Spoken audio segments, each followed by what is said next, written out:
Here are 9 copywriting mistakes that will kill your content forever.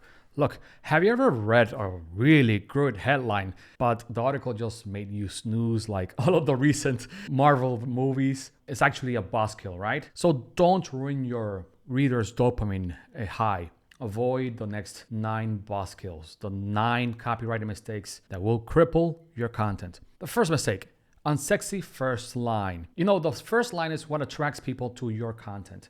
When you get them right, you actually encourage people to keep on reading. So whenever you are writing a content, make sure that that first line or that first paragraph of the article or the Twitter post or the Instagram post, make sure that that's extremely persuasive, captivating, and encourage people to read the next line. So get them right.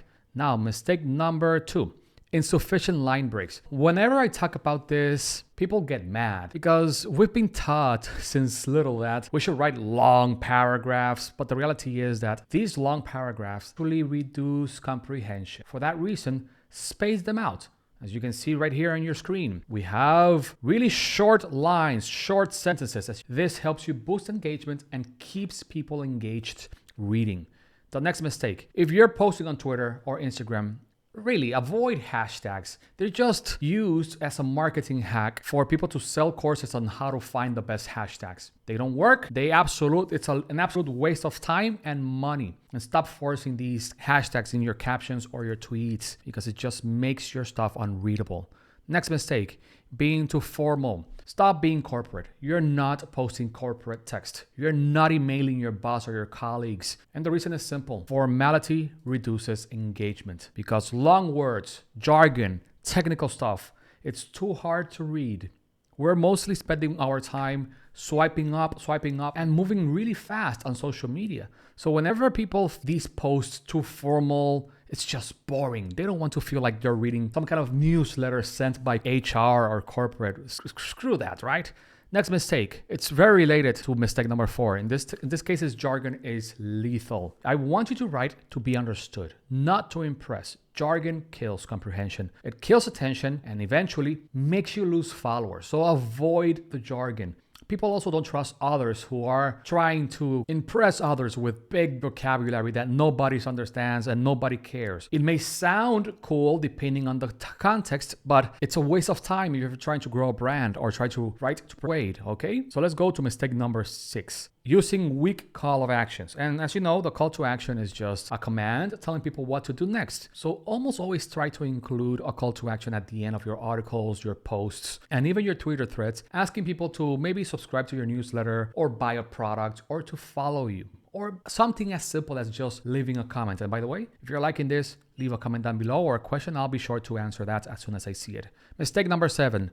Vagueness. And the reason is that an unfocused story confuses the reader. So you really need to be specific about what you're talking because being specific is persuasive. So for example, if you're talking about income, be specific about how much money that sales made you. Also, when you're describing places, try to be a little bit more specific about them so people can envision it in their mind's eye. So every time you're lazy with your writing and being vague, you're just confusing your readers because at the end of the day, your content is not only there to showcase your expertise, but also to entertain. And vagueness is not entertaining.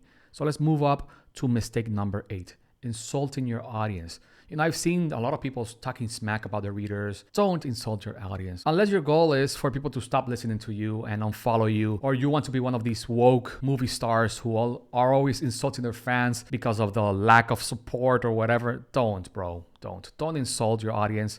Instead, elevate them. Make them feel that you actually are interested in their success, in entertaining them, in educating them, in enlightening them, in elevating them. Cool? And finally, we have mistake number 9. Write your posts and substitute any instance of I, we, myself. These are pronouns. And substitute that with the word you, the pronoun you.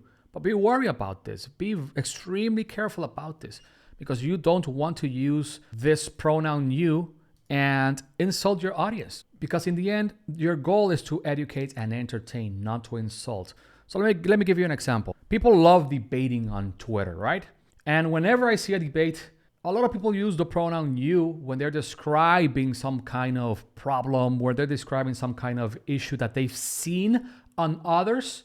But by using the word you, it seems as if they were blaming the other Twitter user, when in fact, what they're doing is talking about that metaphorical you that's not actually you, but someone else. So when you see that, just use any other pronoun like they, or say the specific audience you're talking about. Let's say, for example, scammy marketers or bad copywriters or whatever other group of people that you might be talking about. So that's all for this video. Hopefully you learned a little bit about some of the mistakes of copywriting and how these mistakes can kill your content. Avoid these mistakes and make sure to make your content super easy to read, relevant, and most importantly, provide as much value to your readers. That's all. My name is Jose Rosado, and make sure to like and subscribe this video and leave your comments or questions down below. Talk to you soon.